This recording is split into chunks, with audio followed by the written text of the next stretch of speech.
Hello and welcome to today's MGC1 Principles of Management Getting Started webinar.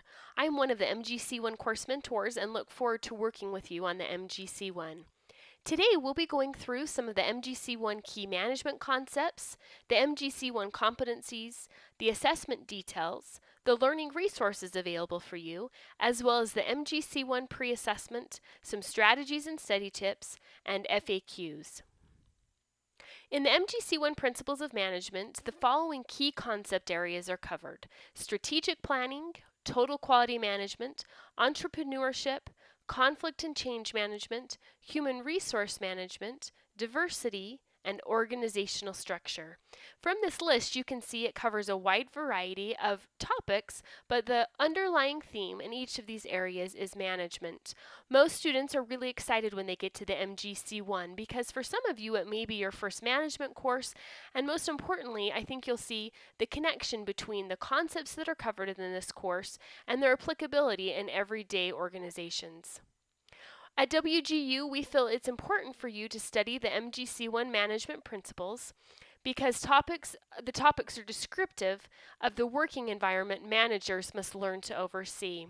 In addition, regardless of how the business environment changes, organizations need effective managers to ensure that strategic objectives are met. And finally, all concepts are relevant to your working environment today, and they'll not only help prepare you for future management opportunities, but also to be a more effective employee in your current organization or current position.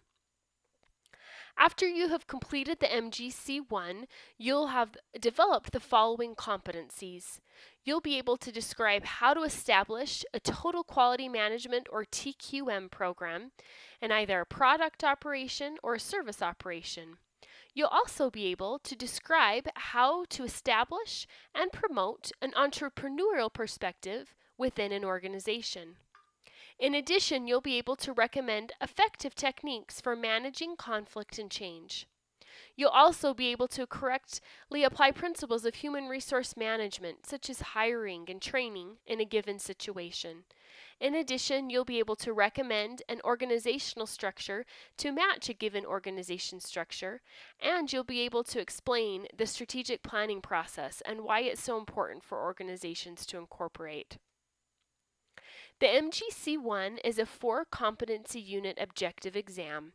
You will either take it in an approved WGU testing site, or you'll take it at your home or other location using the webcam provided to you by WGU. There are 51 multiple choice questions, and the passing cut score is a 52%. You'll also have 1 hour in which to complete the MGC1 assessment. There are several great learning resources that are available to you as you move through this course. The first is the MGC1 course of study that you'll want to download if you haven't had a chance to already. The e-text chapters for this course are embedded directly in the course of study. The e-text is the primary resource for the MGC1. It's where you'll get the overview of the key concepts as well as examples of how you actually utilize those concepts. So again, the e-text is the primary resource.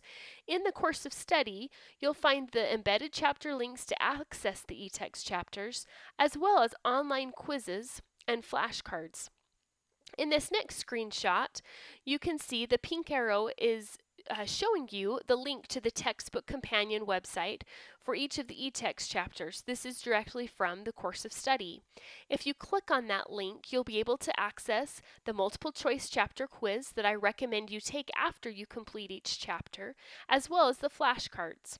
I recommend you take the chapter, that you read the chapter.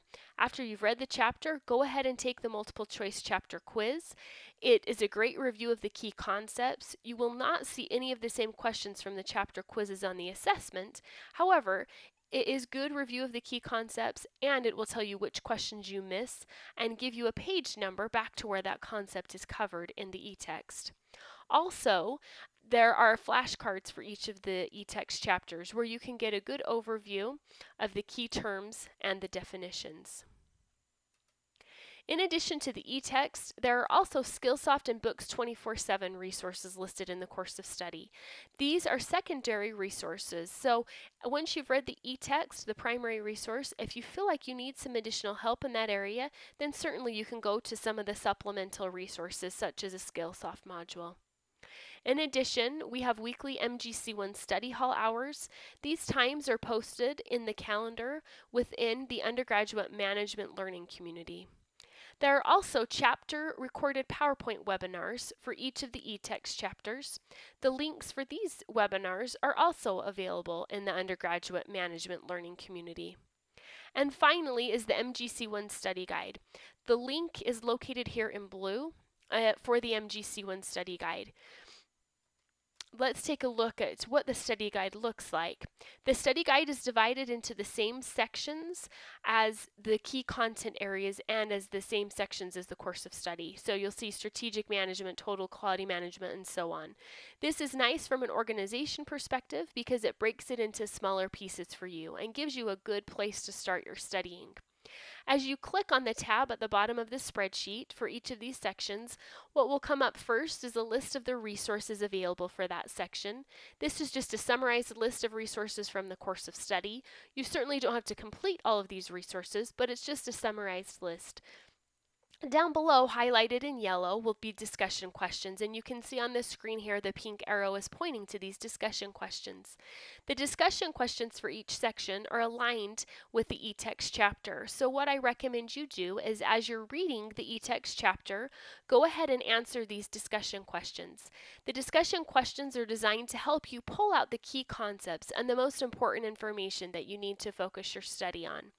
In addition, once you've answered these discussion questions, you'll have just created for yourself great study notes focusing on the things you need to review. The MGC1 pre-assessment is set up the same way as the assessment.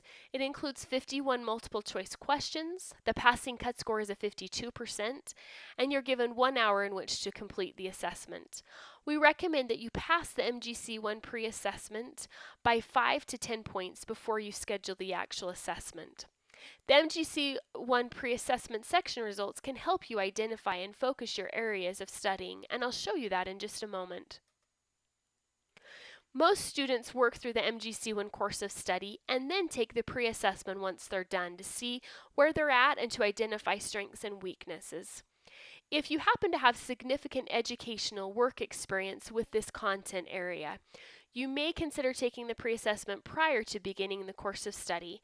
However, if you do take it before moving into the course of study, I recommend that you don't guess on any of the questions. If there are questions on the pre-assessment that you don't know the answer to, leave them blank so that it's a real accurate gauge of where you're at with the material. Sometimes when you guess, if you're taking it before you've moved through the course of study, it doesn't give you an accurate gauge of the sections you need to focus your studying on. This next screen shows you an example of an MGC1 pre-assessment coaching report. Once you take the pre-assessment, you'll get your scores back in the same sections that the course of study is divided into: strategic planning, total quality management, and so on. And it will tell you your score for each of those sections. I recommend that you highlight the sections on your coaching report in which you scored below the 52% cut score. Then you focus your studying on these sections that were lowest. This will help you with your review in these particular areas. A few strategies for passing the MGC1. Again, make sure that you thoroughly review and follow the course of study. Also read all e-text chapters. The e-text is where you're going to get the review of the key information that you need to know. Utilize the pre-assessment coaching report like I've just shown you. Also, I encourage you to utilize the MGC1 study guide and discussion questions.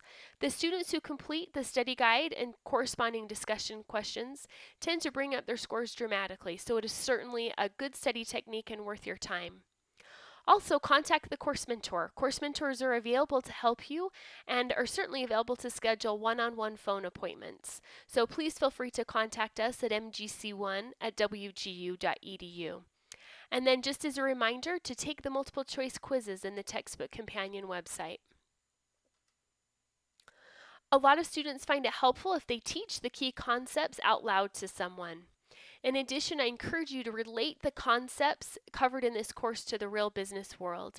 Not only is it important for you to have a good understanding of the key terms and definitions, but as you're reading through those key terms and reading through the e-text, try to think of examples of how you would actually utilize that concept in a real world organization, or maybe think of an example of a situation in your current organization or past organization where you've seen that concept played out. That will help you on the assessment, because the questions on the assessment will not be what is the definition of this or what does TQM stand for.